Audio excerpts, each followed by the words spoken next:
Wrong number, या फिर मैं ये कहूँ रॉन्ग नंबर। आप यकीनन समझ गए होंगे कि मेरा इशारा किस तरफ है। काफ़ी कुछ हकीकत के करीब था। वाकई मजहबी लीडरशिप अपने आप को मज़हब का ठेकेदार बनाए बैठी है। आइए देखते हैं बाइबल मुकद्दस की एक आयत इसी हवाले से। इन बातों में अपनी इजाद की हुई इबादत और खाकसारी और जिस्मानी रियाजत के एतबार से हिकमत की सूरत तो है, मगर जिस्मानी ख्वाहिशों के रोकने में इनसे कुछ फायदा नहीं होता। क्या आप मजहबी शख्स हैं? क्या आपको अपने मज़हब से मोहब्बत है? क्या आप सब रवायती ईदों और तकरीबात को मनाना और उनमें शामिल होना पसंद करते हैं जो सिर्फ और सिर्फ एक दिखावा है? ज़रा सोचिए एंड अपने आप को ऑनेस्टली जवाब दें। अब मैं आपसे एक और सवाल करता हूँ, क्या आप वाकई खुदा को प्यार करते हैं या अपने मज़हब को? क्या आप खुदा को अपने सारे दिल, अपनी सारी जान, अपनी सारी अकल और अपनी सारी ताकत से मोहब्बत रखते हैं? Do you really love him fully? ये एक सबसे अहम सवाल जो आप अपने आप से पूछ सकते हैं, और यही सवाल खुदावंद यीशु मसीह ने अपने एक शागिर्द से पूछा। पतरस से एक बार नहीं, 2 बार नहीं, 3 बार ये सवाल पूछा गया। आइए देखते हैं यूहन्ना की इंजील 21वां बाब, उसकी 15वीं से 17वीं आयत। और जब खाना खा चुके तो यीशु ने शमौन पतरस से कहा, अय शमौन, यूहन्ना के बेटे, क्या तू इनसे ज्यादा मुझसे मोहब्बत रखता है? उसने उससे कहा, हाँ खुदावंद, तू तो जानता ही है कि मैं तुझे अजीज रखता हूं। उसने उससे कहा, तू मेरे बर्रे चरा। उसने दोबारा उससे फिर कहा, आए शमौन, यूहन्ना के बेटे, क्या तू मुझसे मोहब्बत रखता है? उसने कहा, हाँ खुदावंद, तू तो जानता ही है कि मैं तुझको अजीज रखता हूं। उसने उससे कहा, तू मेरी भेड़ों की गल्लाबानी कर। उसने तीसरी बार उससे कहा, आए शमौन, यूहन्ना के बेटे, क्या तू मुझे अजीज रखता है? चूंकि उसने तीसरी बार उससे कहा, क्या तू मुझे अजीज रखता है, इस सबब से पतरस ने दिलगीर होकर उससे कहा, आए खुदावंद, तू तो सब कुछ जानता है, तुझे मालूम ही है कि मैं तुझे अजीज रखता हूं। यीशु ने उससे कहा, तू मेरी भेड़ें चरा। आपने देखा, खुदावंद यीशु मसीह ने 3 बार पतरस से ये सवाल किया, और यही सवाल आज हमें खुद से भी पूछने की ज़रूरत है। जानते हैं क्यों? बिकॉज दुनिया में हज़ारों लोग हैं जो कहते हैं हम बड़े मजहबी हैं, और उनको लगता है कि मजहबी होना निजात दिलाएगा। ऐसे लोग सिर्फ और सिर्फ दिखावे के लिए चर्च जाते हैं। उनका बाइबल पढ़ना, दुआ करना भी एक दिखावा है। वो समझते हैं कि रस्मन ये सब करने से वो खुदा को खुश कर सकते हैं। दरअसल देखा जाए तो वो आज के ज़माने के फ़क्की फरीसी हैं, जिन्होंने कभी खुदा को जानने की कोशिश नहीं की और जिनका खुदा के साथ कोई पर्सनल रिलेशनशिप नहीं है। खुदावंद यीशु मसीह मत्ती की अंजील उसके 15वें बाब और उसके 7वीं से 9वीं आयत में कहते हैं, आए रियाकारो, यसाया ने तुम्हारे हक में क्या खूब नबूवत की है कि ये उम्मत जुबान से तो मेरी इज्जत करती है, मगर इनका दिल मुझसे दूर है, और ये बेफायदा मेरी प्रस्तिश करते हैं, क्योंकि इंसानी अहकाम की तालीम देते हैं। बेफायदा मेरी प्रस्तिश करते हैं और इंसानी अहकाम की तालीम। प्लीज़ इस हिस्से को याद रखिएगा, आगे चल के मज़ीद हम इस पे गौर करेंगे। आप जानते हैं कि खुदावंद यीशु मसीह ने जिन लोगों के साथ सबसे ज़्यादा स्ट्रगल की वो मजहबी लोग थे। ज़ाहरी तौर पर इंतहा के मजहबी, लेकिन रूहानी तौर पर बिल्कुल मुर्दा। They didn't know God, they didn't even have a personal relationship with him. वो बिल्कुल भी खुदा को नहीं जानते थे, क्योंकि खुदा के बारे में सुन लेना या पढ़ लेना अलग बात है, लेकिन उसके साथ पर्सनल रिलेशनशिप रखना टोटली डिफरेंट बात है। They were the hardest to deal with because they always thought they were right, very righteous, जिस्मानी फ़ख्र से भरे हुए। पॉल वॉशर कहते हैं, अक्सर ये लोग सोचते हैं कि क्रिश्चियनिटी का मतलब है नेक काम करना, सारी बदकारियों से और सारी बुरी चीज़ों से नफ़रत करना, ताकि हम जन्नती हो जाएं।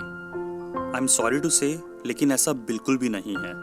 اس طرح کی باتیں وہی کر سکتے ہیں جو خدا کی قربت سے دور ہیں اور ان کی fixation with God is zero. حقیقی مسیحی کہلانے کے لائق وہی شخص ہے جو تبدیل ہو چکا ہے. آپ سمجھ سکتے ہیں کہ حقیقی مسیحی صرف جہنم کے خوف سے خدا کے قوانین کی پابندی نہیں کرتا، لیکن خوشی سے اور پورے دل سے اس کے حکموں پہ چلتا ہے. یوحنا کی انجیل 14ویں باب اور اس کی 15ویں آیت میں لکھا ہے، اگر تم مجھ سے محبت رکھتے ہو تو میرے حکموں پر عمل کرو گے. Do you see how amazing this is? That God Almighty wants a personal relationship with you. اور خدا کے ساتھ یہ ریلیشن شپ تب تک قائم نہیں ہوتا جب تک ہم دوبارہ پیدا نہ ہو جائیں. یوحنا کی انجیل 3 باب اس کی 3 سے 6 آیت میں لکھا ہے، یسوع نے جواب میں اس سے کہا، میں تجھ سے سچ کہتا ہوں کہ جب تک کوئی نئے سرے سے پیدا نہ ہو وہ خدا کی بادشاہی کو دیکھ نہیں سکتا. نیکودیمس نے اس سے کہا، آدمی جب بوڑھا ہو گیا تو کیوں کر پیدا ہو سکتا ہے؟ کیا وہ دوبارہ اپنی ماں کے پیٹ میں داخل ہو کر پیدا ہو سکتا ہے؟ یسوع نے جواب دیا کہ میں تجھ سے سچ کہتا ہوں، جب تک کوئی آدمی پانی اور روح سے پیدا نہ ہو وہ خدا کی بادشاہی میں داخل نہیں ہو سکتا. جو جسم سے پیدا ہوا ہے جسم ہے، اور جو روح سے پیدا ہوا ہے روح ہے. You see, self-made یا man-made religion cannot worship God. ظاہری چیزیں، ہمارے طرز عمل، یہ مذہبی کام جو ہم کرتے ہیں، ان کا کوئی فائدہ نہیں. Even our best deeds, even our most righteous deeds are like filthy rags to God who is holy. یسایہ کی کتاب چیپٹر 64 ورس 6 میں لکھا ہے، اور ہم تو سب کے سب ایسے ہیں جیسے ناپاک چیز، اور ہماری تمام راست بازی ناپاک لباس کی مانند ہے، اور ہم سب پتے کی طرح کملا جاتے ہیں، اور ہماری بدکرداری آندھی کی مانند ہم کو اڑا لے جاتی ہے. See, we need to understand this. We must understand کہ صرف ہماری مذہبی پریکٹسز ہمیں نجات نہیں بخش سکتی. Only God can save us. Only when we accept Him as our Lord and Savior. He died for us. All those sins, the punishment that we should have received, He took it all upon Himself. And if we accept it, اور اگر ہم اس پہ ایمان لائیں گے اور اس کی تعلیمات کو دل سے ایکسیپٹ کریں گے، تب وہ ہماری آنکھیں کھولے گا اور ہمیں نجات بھی بخشے گا. We have to follow and live for Him, not some dead religion, self-made, man-made, religious stuff. We live in a world where people believe our emotions should decide our morality. If something makes you feel good, then it must be good. And if something makes you feel bad, then it's bad, right? Maybe in secular culture, but definitely not in biblical culture. Now please let me ask you again, do you really love God? کیا آپ واقعی اس سے پورے دل سے محبت کرتے ہیں، یا آپ اس سے محبت کرتے ہیں صرف اس لیے کہ وہ آپ کو سب کچھ مہیا کرنے کی طاقت رکھتا ہے؟ خدا جیسا ہے اس سے ویسے ہی محبت رکھیں، نہ کہ اپنے دماغ سے بنائے ہوئے خدا سے. بائبل کو خود سے پڑھیں تو ضرور اس کو جان لیں گے. لوگ تو بائبل کے صرف وہی آیات یاد رکھتے ہیں جو ان کے مطلب کی ہیں. You see, you can only truly worship God if you do it in truth and in spirit. Remember, John says, God is spirit, and those who worship Him must worship in spirit and truth. Talking about truth, let me be very direct and very honest. Because in a lot of churches today, you can't hear truth anymore. Because they are too scared to preach the truth in the world that we live in today. اور لوگوں نے بھی اپنے کان ایسے tune کیے ہوئے ہیں کہ وہ وہی سننا چاہتے ہیں جو وہ سننا چاہتے ہیں. وہ یہ نہیں جانتے کہ پاک کلام کی سچی باتیں پڑھنے، سننے اور ان پر عمل کرنے سے وہ ہمیشہ کی زندگی کے وارث ہوں گے. بہت سے مذہبی لوگوں کا اینڈ دوزخ میں ہونے والا ہے، کیونکہ وہ سوچتے ہیں کہ وہ حقیقی مسیحی ہیں، لیکن ہیں نہیں، کیونکہ وہ خداوند سے محبت نہیں کرتے.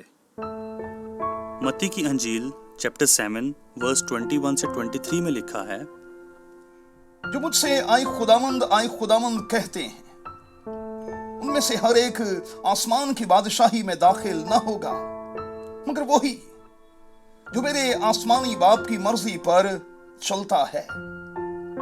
उस दिन बहुतेरे मुझसे कहेंगे, आए खुदावंद, क्या हमने तेरे नाम से नबूवत नहीं की, और तेरे नाम से बदरूहों को नहीं निकाला, और तेरे नाम से बहुत से मोजज़े नहीं दिखाए?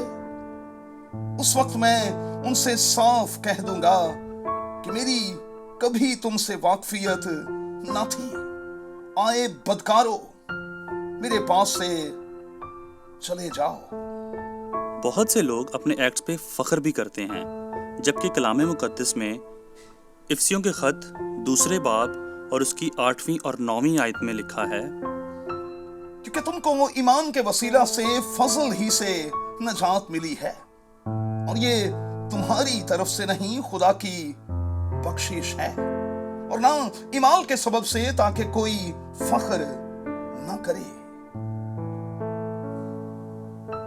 फिर एक ऐसा भी ग्रोह है जो कहता है, ओके ठीक है, अगर फजल से नजात है तो हमारे सारे गुनाह मुआफ हुए, we can continue to live in sin, दुनिया के लुत्फ उठाएं, मज़े करें, क्योंकि खुदावन ने तो पहले ही मुझे माफ़ कर दिया है, एंड जन्नत की एंट्री तो पक्की है। ऐसा ही कहते हैं, राइट? कलाम पाक में ऐसा कहीं नहीं लिखा, बल्कि वहाँ ये दर्ज है कि अगर आपका ईमान सच्चा है और उसके साथ आपका पर्सनल रिलेशनशिप है तो हमारे कामों में भी नजर आएगा। याकूब की किताब 2 बाब और उसकी 14वीं से 17वीं आयत में लिखा है, मेरे भाइयों, अगर कोई कहे कि मैं ईमानदार हूं मगर अमल न करता हो तो क्या फायदा? क्या ऐसा ईमान उसे नजात दे सकता है? अगर कोई भाई या बहन नंगी हो और उनको रोजाना रोटी की कमी हो, और तुम में से कोई उनसे कहे कि सलामती के साथ जाओ, गर्म और सेर रहो, मगर जो चीजें तन के लिए दरकार हैं वो उन्हें ना दे, तो क्या फायदा? इसी तरह ईमान भी अगर उसके साथ ईमाल ना हो तो अपनी जात से मुर्दा है। हकीकी मसीही होने के लिए ईमान और उसके साथ अच्छे काम करना जरूरी है, otherwise we are spiritually dead, we are not real Christians. Please मुझे ये सवाल दोबारा से करने दें, क्या वाकई आपको खुदा से मोहब्बत है? Are you a reborn Christian? Are you a child of God? Yuhanna की इंजील के 1 बाब और उसकी 12वीं आयत में लिखा है, लेकिन जितनों ने उसे कबूल किया उसने उन्हें खुदा के फरजंद बनने का हक बख्शा, यानी उन्हें जो उसके नाम पर ईमान लाते हैं। हम में बहुत से ऐसे लोग हैं जो बाइबल की टीचिंग्स को साइड पर रखकर अपना नुक्ता नज़र देने की कोशिश में लगे रहते हैं। उनका मकसद सिर्फ और सिर्फ अपने आप को बढ़ावा देना और रास्तबाज साबित करना होता है। लेकिन अगर आप खुदा के बेटे और बेटियां हैं तो आप सिर्फ उस खुदा और उसके कलाम की पैरवी करेंगे। हम सबको man made self made religion की सख्त तनकीद करनी है और इससे नफरत करनी है। There are certain groups out there who always add rules and things to the Bible. Christianity को प्लीज सेल्फ मेड रिलीजन बनाना छोड़ दें। ये खुदा ने बनाया है क्योंकि खुदा बाइबल का राइटर है। यूहन्ना की किताब में लिखा है कि यीशु ही राह, हक और जिंदगी है। खुदा की पैरवी का मतलब है कि हम उसके हुक्मों पर चलें। हमारा मकसद यीशु मसीह की तरह बनना है। हम तौबा और तकद्दुस को कहीं साइड पे नहीं रख सकते। हम इन स्क्रिप्चर्स को इग्नोर नहीं कर सकते। यीशु खुदा का कलाम है।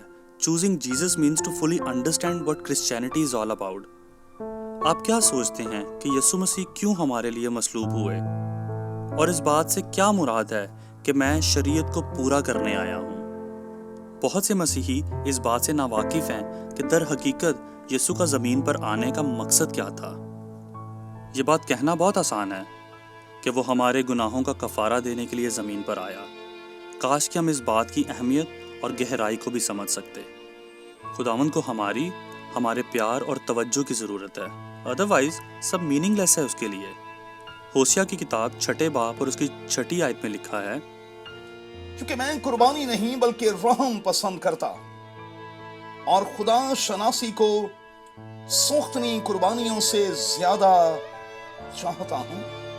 اور مرکز کی انجیل 12واں باب اور اس کی 30ویں آیت میں لکھا ہے، اور تو خداوند اپنے خدا سے اپنے سارے دل اور اپنی ساری جان اور اپنی ساری عقل اور اپنی ساری طاقت سے محبت رکھ۔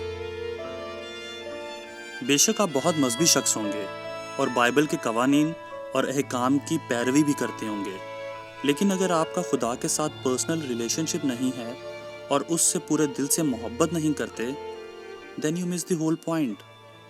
خدا کوئی آسمان میں بسنے والی کسی انرجی کا نام نہیں ہے، وہ پرسنل ریلیشن شپ کا خدا ہے۔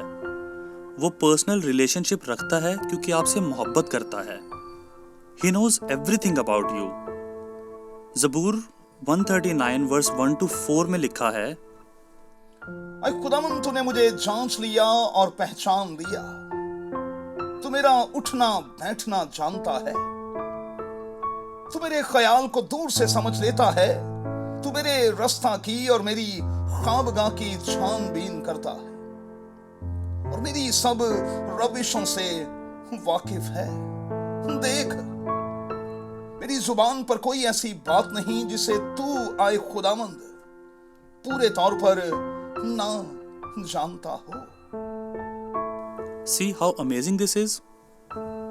داؤد کا ایسا ریلیشن شپ تھا خدا کے ساتھ۔ اب ہمیں بھی غور کرنا ہے کہ ہمارے تعلقات کیسے چل رہے ہیں خدا کے ساتھ۔ What a waste it would be if you come to the end of your life and you realize you focused all your time, energy, all your attention on things that didn't even matter. But one thing that mattered most of all, you missed۔ ہمیشہ یاد رکھیں کہ خدا آپ سے محبت کرتا ہے اور ہمیشہ آپ کے ساتھ ہے۔ آمین۔